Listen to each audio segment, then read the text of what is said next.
Thank you everybody for taking the time to hear me. It's a pleasure for me to have the opportunity to show you my projects and solutions. My name is Mariana Brito. I was born in Rio de Janeiro, but I came to Porto Velho when I was only 3 years old. Since then, I could observe several realities in this city, which caught the attention of my parents for being considered of the city of opportunity. I allowed myself to share with you 3 completely different situations that I could see since I got here. 2014 happened the historic flooding of Madeira River. More than 1,000 families had their homes destroyed and more than 5,000 farms appeared. Have any of you ever wondered how it must be to have your home totally destroyed in minutes? How bad should it be to lose everything you have in your farm, where you often spend an entire life cultivating your own food, and this is the unique way to make the minimum of money to give to your children a chance to study or even to eat.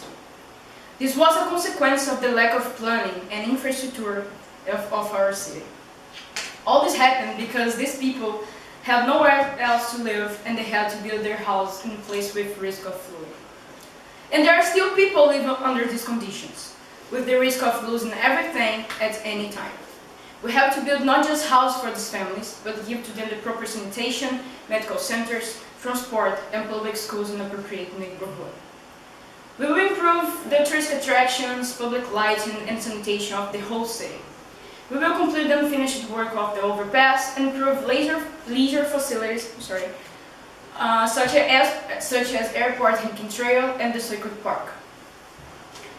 Another reality that I could observe is the fact that 7% of our elementary schools do not have enough teachers in the classroom. But these numbers decreased to 5% when it comes to the lack of high school teachers. With these numbers, I realized that the problem is in the basic educational system of Porto Velho City. Our schools are not properly adapted, teachers are often graduating the subjects and understand very well the content, but sometimes are not trained to teach. Students have no incentive to study, and teachers do not get the recognition that they deserve for working so hard in this wonderful profession, where they educate people and build thoughts. We are willing to invest more money in the education area. We will train more than 500 teachers, create methods to encourage students to study more in order to get knowledge, not in order to take exams, and create projects to give more recognition to the teachers so that they feel more motivated to teach. In Brazil, there is a law to encourage culture, which gives Brazilians the right of have leisure for free.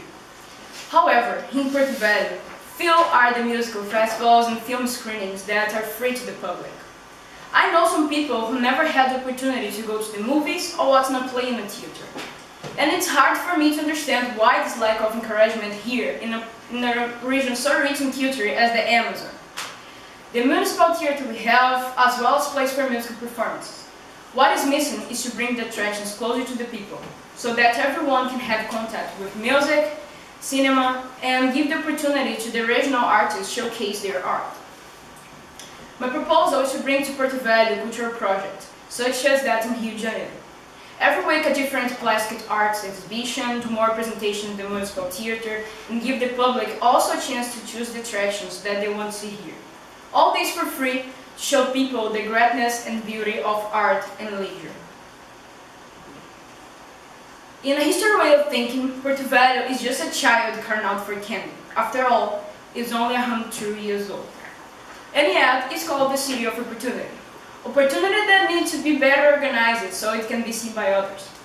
We cannot let the brightness of the star that is in our flag dim. We have to work with will and determination so that problems such as lack of infrastructure, education, and leisure fail to take the place of the history that these cities bring to our country. I am able to change that with will and determination to get together with the best people to help me turn Porto Velho into one of the best cities in Brazil. Because dreams that dreams together become reality. I'm Mariana Brito, and with your help, we are going to make our dream come true. Thank you very much.